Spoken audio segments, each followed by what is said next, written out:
नमस्ते दोस्तों, हमारा न्यू सक्षम एकेडमी के अंदर हमारा एक चैनल है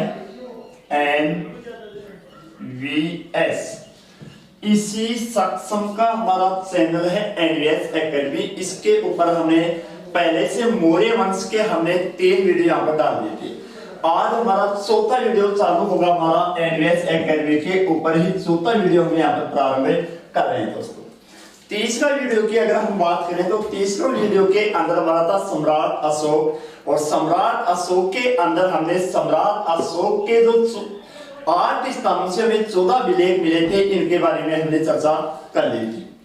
अब हमारा इसके अंदर हम देखेंगे सम्राट अशोक के स्तंभ लेख। अगर हम स्तंभ लेख के बारे में चर्चा करें तो सम्राट अशोक के स्तंभ लेख मिले हमें 7, लेकिन कितने स्थान से प्राप्त हुए हैं? 6 स्थानों से प्राप्त हुए हैं। स्थान है 6, वहां से लेख लिए गए हैं 7, और इन्हीं लेखों को हम बोलते हैं सम्राट अशोक के स्तंभ लेख। यहां से किसम कह आता है कि सम्राट अशोक के स्तंभ लेख इसके बने हुए हैं, तो एक तो चुनार के बलुआ पत्थर के बने हुए हैं। सुनार के बलुआ पत्थर के बने हुए। अगर हम इनकी ऊंचाई के बारे में हम चर्चा करें तो इनकी औसत ऊंचाई है 40 फुट। औसत ऊंचाई बताई गई है यहाँ पर कितनी फुट है? 40 फुट। अब हम इसके अंदर देखते हैं कि सम्राट अशोक के वो 6 स्थान कौन से हैं, जहां से हमें यहाँ पर 7 ले गए हैं। तो पहला स्थान था हमारा दिल्ली टोपरा।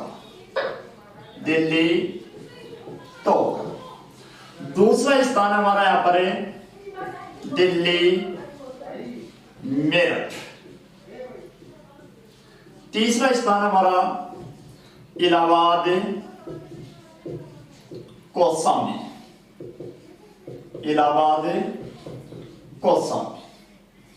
चौथा स्थान हमारा यहां पर है लौरिया अरराज।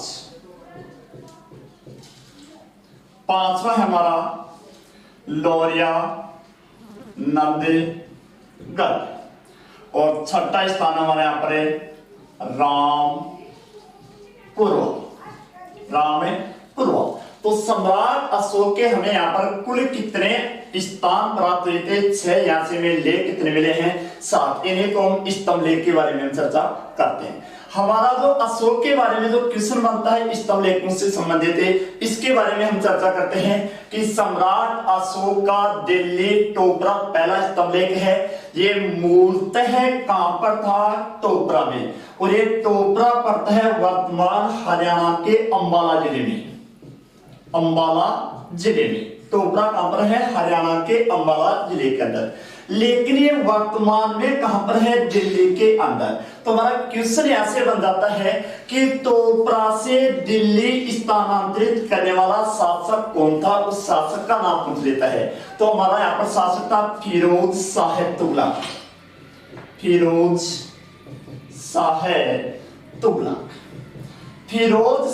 तुगलक ने इसे टोपरा से स्थानांतरित किया था। कहां पर? दिल्ली के अंदर। दूसरा हमारा दिल्ली मेरठ, ये मूलतः यूपी के अंदर मेरठ के अंदर था, लेकिन ये वर्तमान में कहां पर है?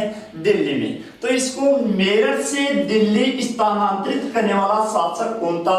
और वो शासक भी कौन था? हमारा फिरोज शाह तुगलक की था। तो ये क्वेश्चन कई बार आ चुका है फिरोज शाह तुगलक के बारे में कि मेरठ से दिल्ली स्थानांतरित करने वाला शासक कौन है?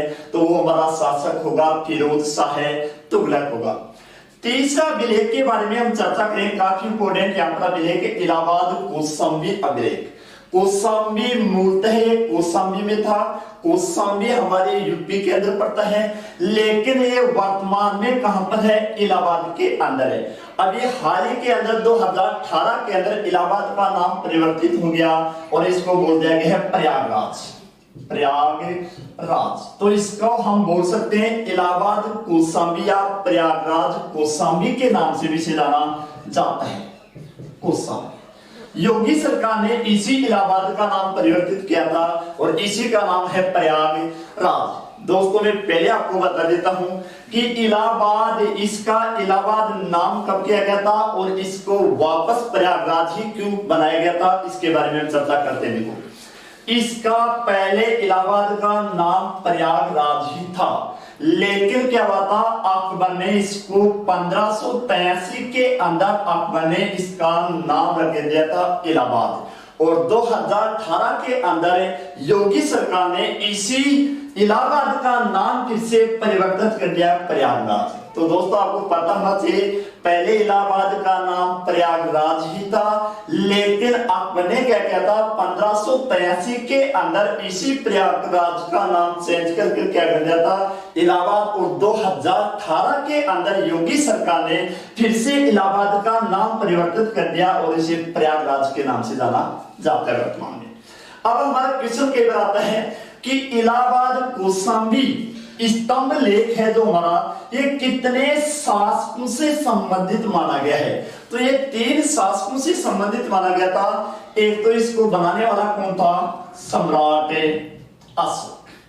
इसके बाद में इस इलाहाबाद कौशाम्बी के अंदर कुछ लिखवाए थे समुद्रगुप्त ने, यानी समुद्रगुप्त को भारत का नेपोलियन के नाम से भी जाना जाता है। और इसकी जो युद्ध, जो समुद्रगुप्त ने कुल 100 युद्ध लड़े थे, इन्हें युद्धों की जानकारी हमें कहां से मिलती है, इसी इलाहाबाद कौशाम्बी स्तंभ लेख के अंदर प्राप्त होती है।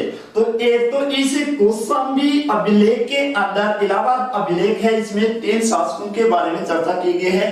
एक तो अशोक के बारे में, दूसरा आता है हमारा समुद्रगुप्त, और तीसरा आता है हमारे यहाँ पर जहांगीर। तो इसी प्रयागराज कौशाम्बी बोल सकता हूं मैं, या इलाहाबाद कौशाम्बी बोल सकता हूं मैं, इसके अंदर कितने शासकों के बारे में जानकारी प्राप्त होती है। यहाँ पर 3 शासकों के बारे में यहाँ पर जानकारी प्राप्त होती है। पहला तो अशोक है, दूसरा समुद्रगुप्त है, और तीसरा कौन था, यहाँ पर जहांगीर था।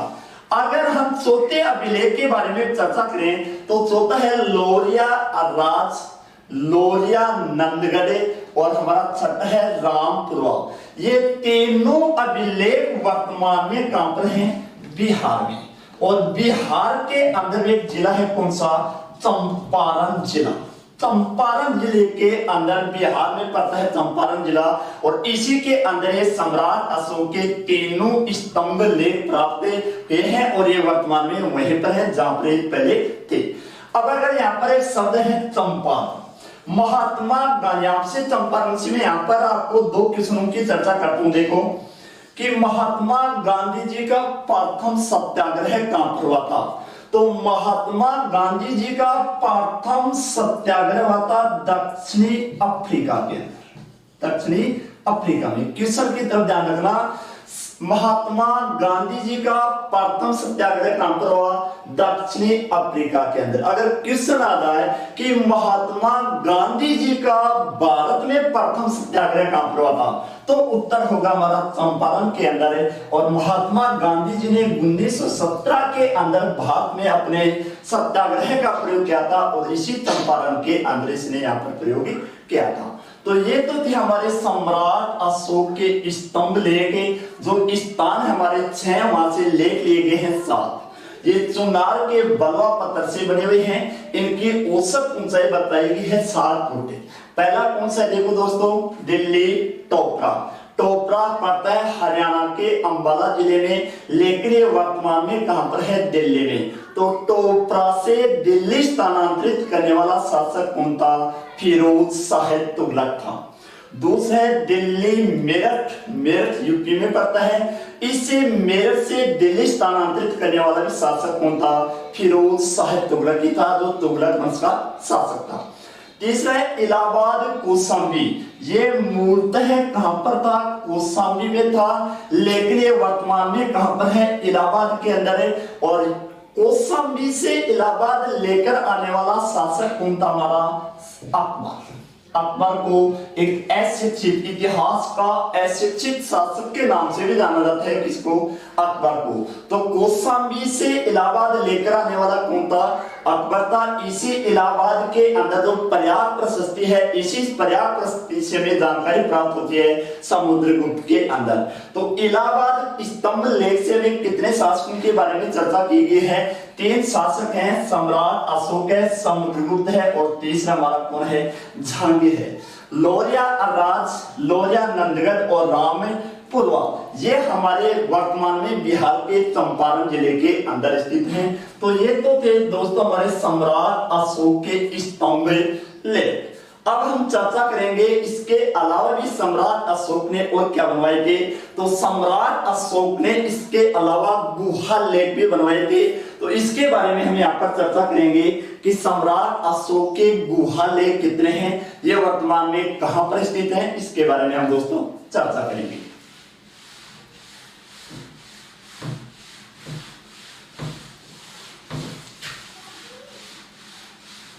सम्राट अशोक के गुहा लेख।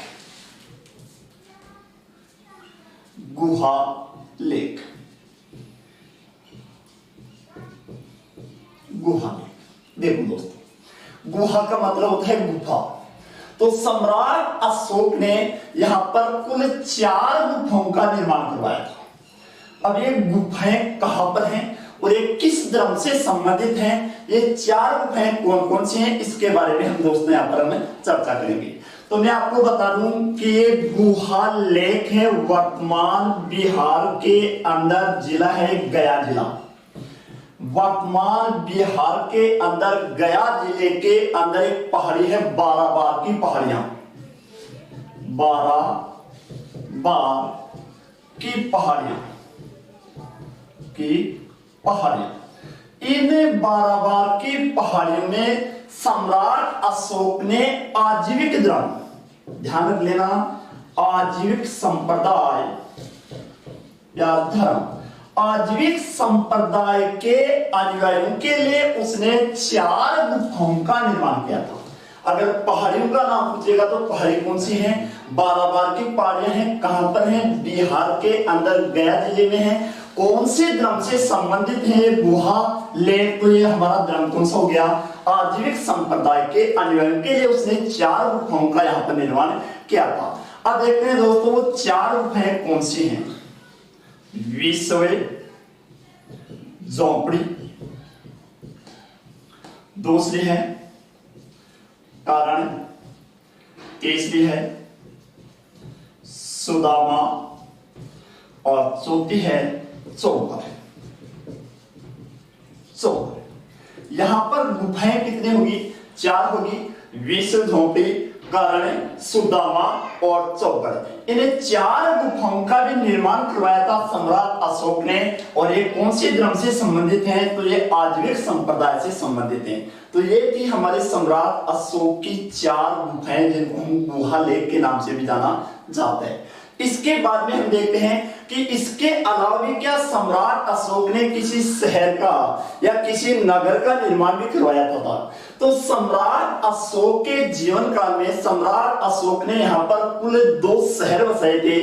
तो वो देखते हैं दोस्तों कि वो 2 शहर कौन से थे। सम्राट अशोक के द्वारा बसाए गए 2 शहर कौन से थे? तो सम्राट अशोक ने एक शहर बसाया था हमारा जम्मू कश्मीर के अंदर, कश्मीर का श्रीनगर, जो वर्तमान में जम्मू कश्मीर है, इसकी राजधानी है श्रीनगर। 6 महीने राजधानी रहती है श्रीनगर और 6 महीने राजधानी रहती है इसकी जम्मू। तो ये श्रीनगर बसाया हुआ भी किसका है? सम्राट अशोक का है। दूसरी बात देखते हैं, एक इसने शहर बसाया था नेपाल के अंदर है ललित पाटन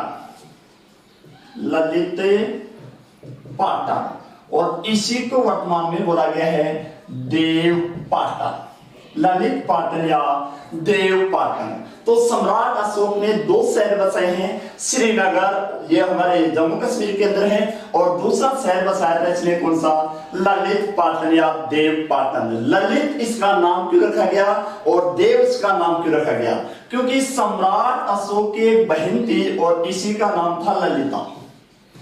इसी ललिता का विवाह हुआ था नेपाल में, और नेपाल में किसके साथ में हुआ था, देवा के साथ में, देवा के साथ में। तो सम्राट अशोक ने अपने बहन के नाम पर वहां पर एक शहर बसाया जिसका नाम था ललित पाटन। लेकिन वहां पर नेपालियों ने क्या कर दिया, इसी देवा के नाम पर इस ललिता का नाम चेंज कर क्या कर दिया, वहां पर देवा के नाम पर उसने कौन सा शहर बसा दिया, देव पाटन। तो एक ही नाम है शहर, एक है ललित पाटन या देव पाटन। और तो इस आधार पर हम बता सकते हैं कि सम्राट अशोक ने यहाँ पर कुल कितने शहर बसाए थे, दो शहर बसाए हैं। पहला कौन सा है, श्रीनगर है जो जम्मू कश्मीर के अंदर है, और दूसरा शहर बसाया था उसने कौन सा, ललित पाटन या देव पाटन, जो वर्तमान में कहां पर है, श्रीनगर, ये वर्तमान में नेपाल के अंदर पड़ता है। इसके अलावा भी सम्राट अशोक के दो स्तूप बताए गए हैं, स्तूप। तो वो देखते हैं सम्राट अशोक के दो स्तूप कौन से थे।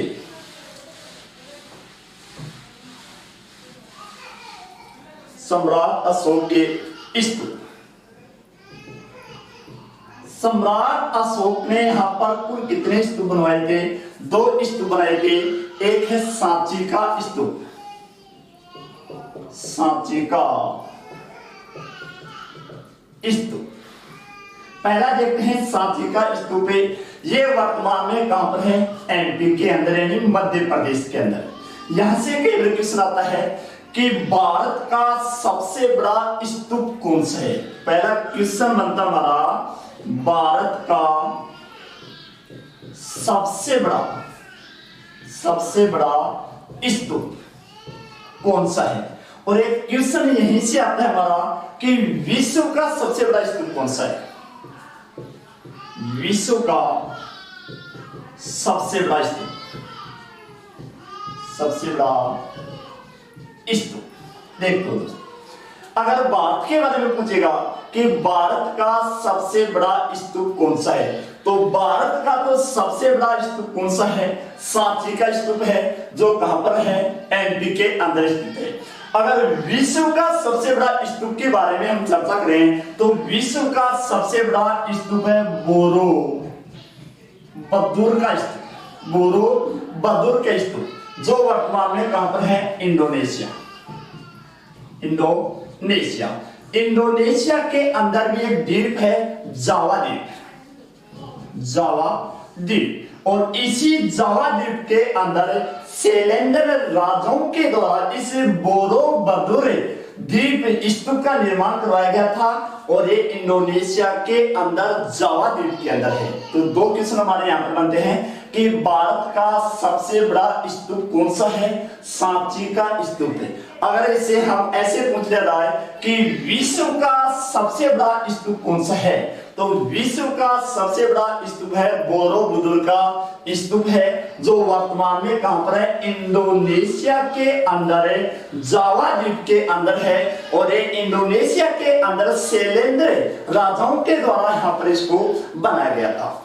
और दूसरा है धमेक स्तूप, धमेक स्तूप, और ये पड़ता हमारा यूपी के अंदर, सारनाथ यूपी, सारनाथ यूपी के अंदर है। तो सम्राट अशोक ने यहाँ पर कुल कितने स्तूप बनवाए हैं, दो स्तूप बनवाए हैं, सांची का स्तूप और दूसरा है धमेक स्तूप, सारनाथ यूपी के अंदर है। और इसी सारनाथ के अंदर 4 शेरों का अंकन किया गया था, जिसको भारतीय राज्य चिन्ह के अंदर भी हम इनको मानते हैं। अगर भारत का सबसे बड़ा स्तूप होगा तो कौन सा होगा, सांची का स्तूप होगा।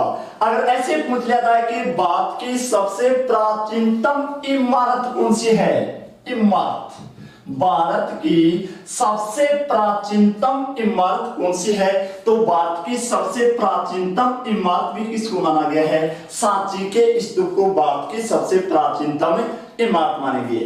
तो दोस्तों मैंने आपको देखो बता दिए शिलालेख, शिलालेख कुल शिलालेख मैंने बताया कि 8 स्थानों से लिए गए हैं, जहां पर लेख कितने हैं? 14। इनकी हमने चर्चा की वीडियो नंबर 3 के अंदर। इसके बाद में हमने दूसरा बताया स्तंभ लेख, स्तंभ लेख। स्तंभ लेख कुल कितने हैं? 7 हैं, लेकिन कितने स्तंभ से प्राप्त हुए थे? 6 स्तंभ से प्राप्त किए गए, जिनके भी हमने यहां पर चर्चा कर ली। तीसरी बात मैंने आपको यहां पर बताई गुहा लेख, गुहा लेख। गुहा लेख कुल कितने हैं? 4 हैं। ये बाराबार के पहाड़ियों के अंदर है, बिहार के अंदर है। और स्तूप सम्राट अशोक के अंदर सम्राट अशोक ने कुल कितने स्तूप बनवाए थे? 2 स्तूप बनाए थे, जिनके बारे में भी एक तो सांची का स्तूप है और दूसरा कौन सा है? धमेक स्तूप। इसके बारे में भी हमने यहाँ पर चर्चा कर ली है। अब देखते हैं दोस्तों कि सम्राट अशोक के द्वारा एक युद्ध भी लड़ा गया था, और ये काफी इंपोर्टेंट युद्ध था। ये युद्ध कब लड़ा गया था, कहां पर लड़ा गया था, और इस युद्ध के बाद में सम्राट अशोक के हृदय के ऊपर क्या परिवर्तन हुआ, इसके बारे में हम यहाँ पर चर्चा करेंगे दोस्तों।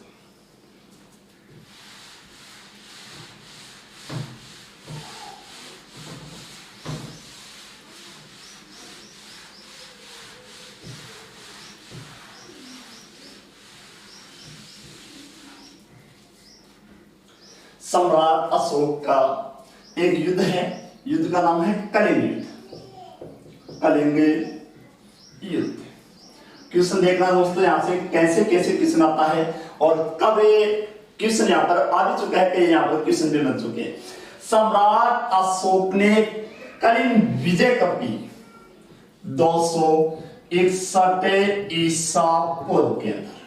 अगर साधारण क्वेश्चन बनेगा तो ऐसे बना सकता है कि सम्राट अशोक ने कलिंग युद्ध कब किया था? 261 ईसा पूर्व में। अगर इसको ये डीपली बनाना चाहेगा तो ये बोल सकता है कि सम्राट अशोक ने कलिंग विजय कितने वर्ष बाद की? तो इसका राज्याभिषेक कब किया गया था?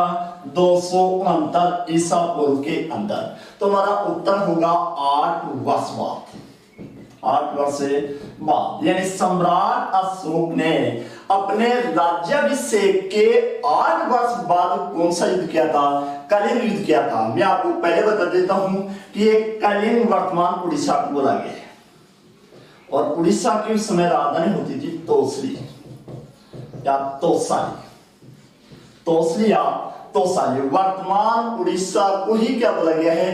कलिंग। और इसी कलिंग की राजधानी होती थी तोसाली।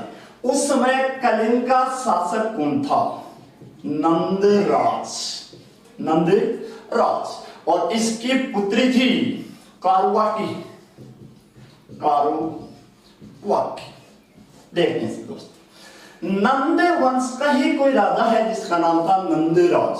ये कलिंग युद्ध कब हुआ? 261 ईसा पूर्व में, अर्थात अपने राज्याभिषेक के 8 वर्ष बाद इसने कलिंग युद्ध किया था। इसके अंदर वर्तमान उड़ीसा को ही कलिंग बोलते हैं। ये सम्राट अशोक ने युद्ध क्यों किया? क्योंकि सम्राट अशोक हाथी प्राप्त होना चाहता था, तो ये हाथी प्राप्त करने के लिए उसने कलिंग के ऊपर यहाँ पर आक्रमण किया था। और इस युद्ध की जानकारी हमें कहां से प्राप्त होती है? इस युद्ध की जानकारी एक तो हमें 13वें शिलालेख से प्राप्त होती है। दूसरी बात है कि हाथी गुफा, हाथी गुफा। इस हाथी गुफा से, और ये हाथी गुफा लिखी पड़ी थी खारवेल, खारवेल की हाथी गुफा से भी इस कलिंग युद्ध के बारे में हमें जानकारी प्राप्त होती है। और ये हाथी प्राप्त करने के लिए यहाँ पर युद्ध करता है। इस युद्ध के अंदर क्या होता है? नंदराज यहाँ पर मारा जाता है। कारुवाकी के द्वारा यहाँ पर युद्ध का नेतृत्व किया जाता है, लेकिन यहाँ पर विजित हो जाता है कौन? सम्राट अशोक। लेकिन यहाँ पर अत्यधिक नरसंहार के कारण सम्राट अशोक का हृदय क्या हो जाता है? परिवर्तित हो जाता है। और इसी युद्ध के बाद में उसने धर्म स्वीकार किया था, और वो धर्म था कौन सा? बौद्ध धर्म। काफी इंपोर्टेंट क्वेश्चन यहाँ पर देखना। सम्राट अशोक ने कुल कितने धर्म स्वीकार किए थे?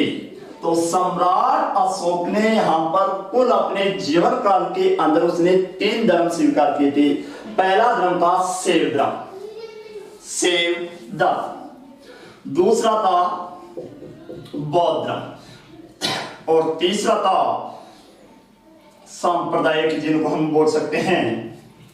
इसी का सम्राट अशोक का जो पिता था बिंदुसार ने भी एक धर्म अपनाया था, आजीविक संप्रदाय। तो सम्राट अशोक ने अपने जीवन काल में कुल कितने धर्म स्वीकार किए थे? उसने 3 धर्म स्वीकार किए थे, बौद्ध धर्म, शैव धर्म और आजीविक संप्रदाय। अब हमारा कई बार यहां से क्वेश्चन आ जाता है कि सम्राट अशोक ने बौद्ध धर्म की शिक्षा किससे प्राप्त की थी? उपगुप्त से। उपगुप्त। सम्राट अशोक के बौद्ध भिक्षु उपगुप्त से प्रभावित होकर उसने कौन सा धर्म स्वीकार किया? बौद्ध धर्म स्वीकार किया।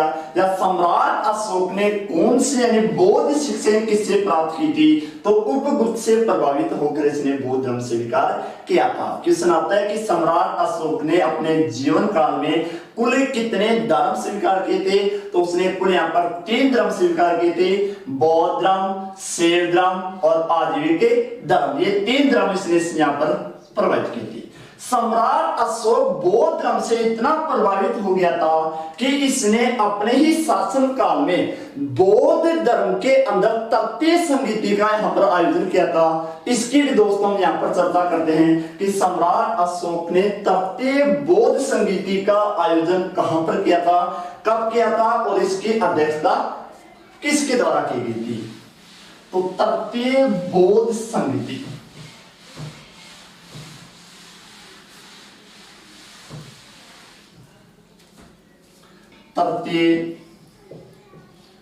बौद्ध संगीति।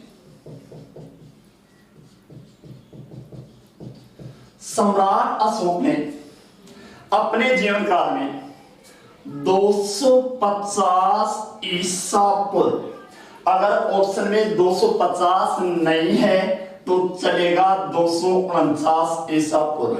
अगर 249 भी ऑप्शन में नहीं है तो आपको मिलेगा 251 ईसा पूर्व। अगर यहां पर देखना है या तो आपको मिल जाएगा 249, अगर 249 नहीं मिलेगा तो क्या मिलेगा? 250। अगर 250 भी नहीं है तो क्या आएगा? 251।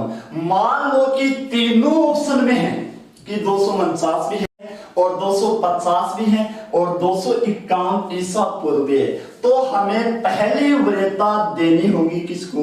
250 ईस्वी को। दूसरी वरीयता हम देते हैं किसको? 251 को। और तीसरी वरीयता देते हैं हम किसको? 249 ईसा पूर्व। तो सम्राट अशोक के शासन काल में 250 ईसा पूर्व के अंदर तृतीय बौद्ध संगीति का आयोजन किया गया था। और कहां पर किया गया था? पाटलिपुत्र के अंदर। पाटलिपुत्र वर्तमान पटना को, और ये पटना वर्तमान में कहां पर है? बिहार। पहले बिहार को क्या बोला गया था? मगध। और मगध की राजधानी हुआ करती थी कौन? पाटलिपुत्र। और ये वर्तमान पटना को हम क्या बोलते हैं? पाटलिपुत्र। तो इसी पाटलिपुत्र के अंदर तृतीय बौद्ध संगीति का आयोजन सम्राट अशोक के शासन काल में हुआ था और 250 ईसा पूर्व के अंदर किया गया था। इस तृतीय बौद्ध संगीति के अंदर यहाँ पर अध्यक्षता किसके द्वारा की गई थी? तो अध्यक्षता की गई थी मोगली पुत्र टिस। दोस्तों ध्यान रखना यहां पर टिस है, एक शब्द आता है टिस्से। टिस्से, ये टिस है जिसने अध्यक्षता की थी, जो बौद्ध मामलों में था। टिस्से श्रीलंका का शासक है, जिसने यहाँ पर श्रीलंका का शासक है जहां पर इसने बौद्ध धर्म स्वीकार किया था। तो यहाँ पर इस तृतीय बौद्ध संगीति की अध्यक्षता किसके द्वारा की गई थी? मोगली पुत्र टिस के द्वारा की गई थी। कहां पर की गई थी? पाटलिपुत्र में। ये संगीति का आयोजन कब हुआ था? 250 या 251 या 249 ईसा पूर्व के अंदर किया गया था। दोस्तों हमारा कल वीडियो होगा जो चौथा होगा इसी समय के अंदर हमें आए दिन।